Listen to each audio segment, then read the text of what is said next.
items is what we're going to be looking for. Images or videos of child endangered in conduct defined in Florida State Statute 827.071. I don't understand. Hold on, I can't have you read this right now. It's February 15th, 2024, and a task force from the Lee County Sheriff's Office are executing a search warrant at a residence on Misty Morning Lane in Fort Myers, Florida. The team has descended on the property over a child sexual abuse investigation. Someone who lives there has downloaded abuse material online, and the download has been intercepted by law enforcement. When the team arrive at the large family home on Misty Morning Lane, they're met by 26-year-old Samantha Lee White. It's 7 a.m., so it's a huge surprise for her, and as you'll see shortly, she seems confused as to why they're even at her door. From the eventual charges that are brought forward, it seems as if Samantha's husband, 29-year-old John White, was in fact the suspect police were looking for. But for whatever reason, and thankfully so, Samantha confesses to something that takes the investigation on a whole completely different path. Davis, we're coming.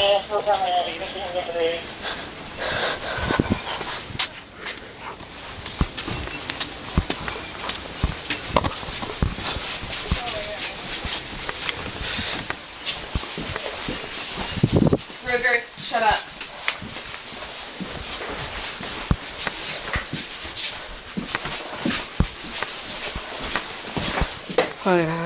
Wait 1 second, you're walking too fast for me. I'm sorry, I just didn't want to speak. I'm not hear you.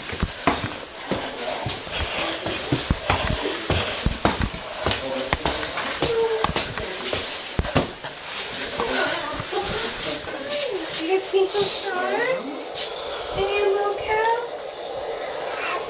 Yeah. Can we put it back in your crib? He's just been hanging out. Just Want to grab a blanket since Hey. probably be outside. Hey, buddy. what's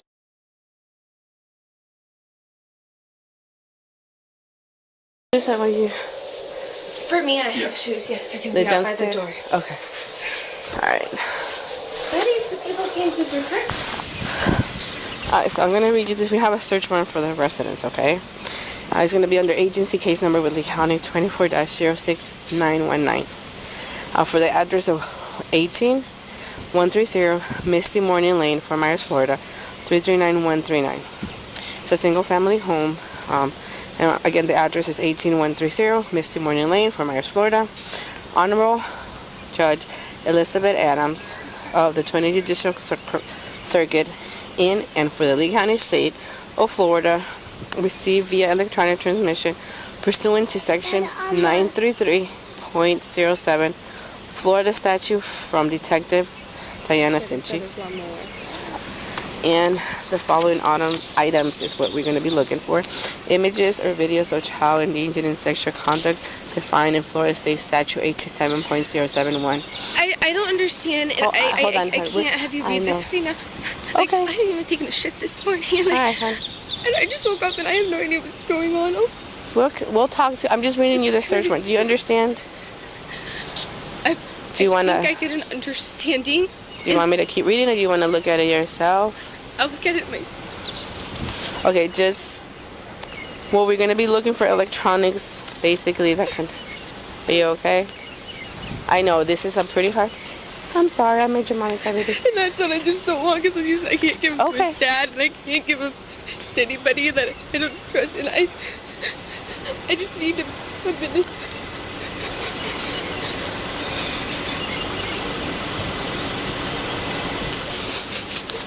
The judge was...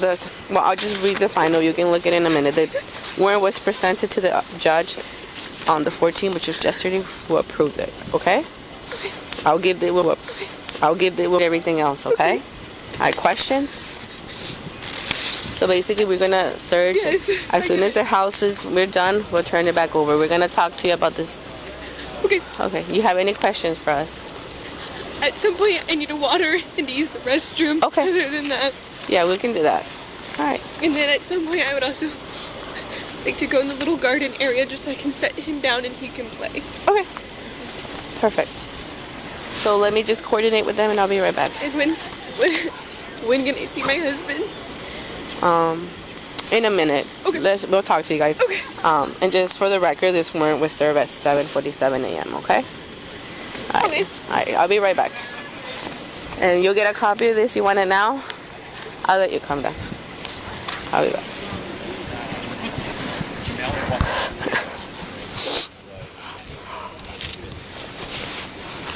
Alright, it's read and served. Good. She started crying, so she didn't want me to finish it. I'm like, we're looking for electronics. You told her she's gonna have the copy of it. Yeah, I said this is gonna be a copy, and I told her that the judge who authored the search when I show her the day and time.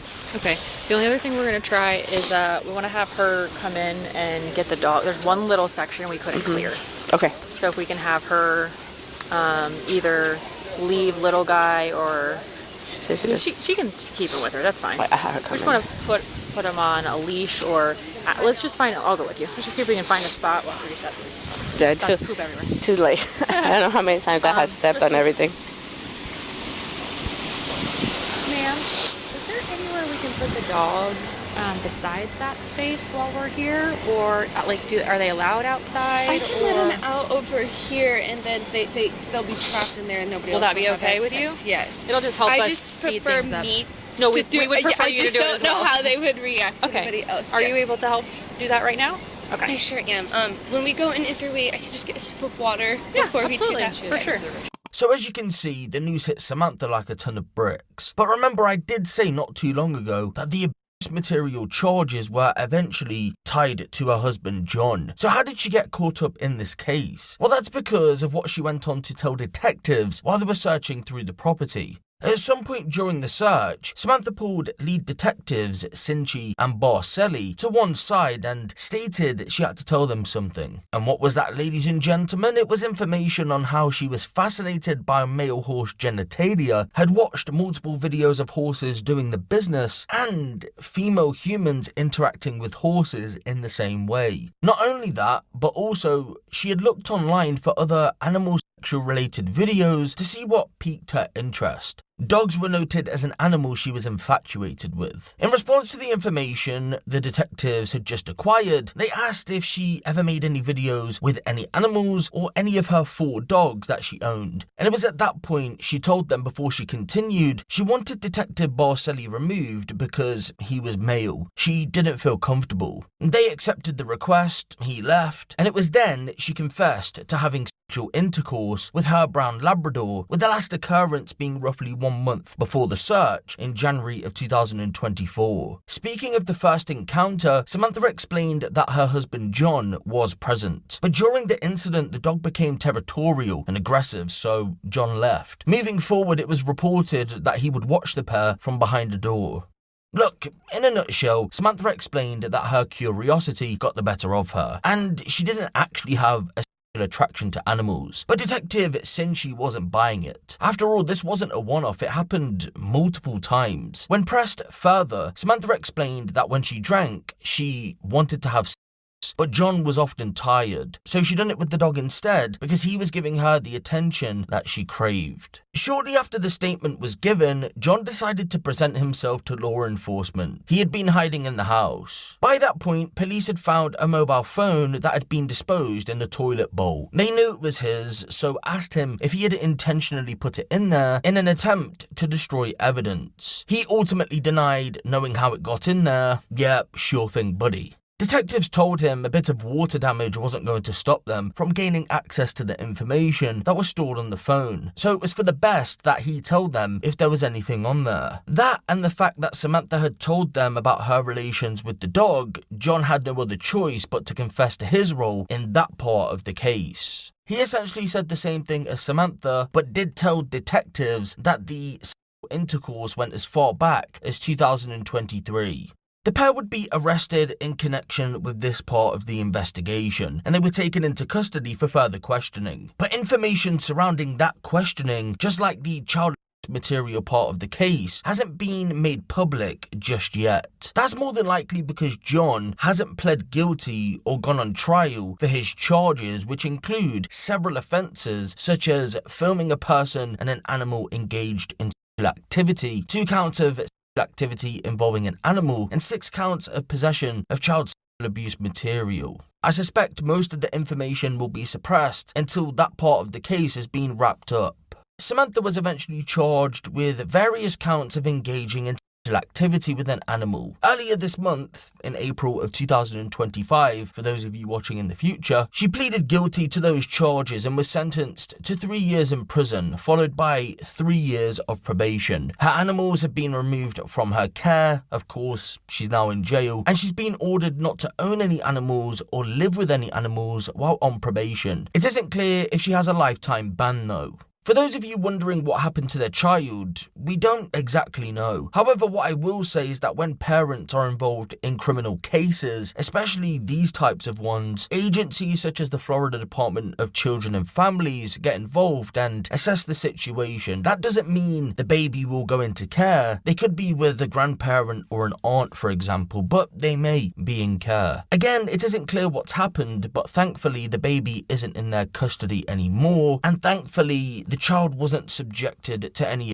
abuse. But who knows, ladies and gentlemen, hadn't the police searched the property that day, maybe something horrific may have occurred to the child. Police say this case is one of the most disturbing they've seen in years.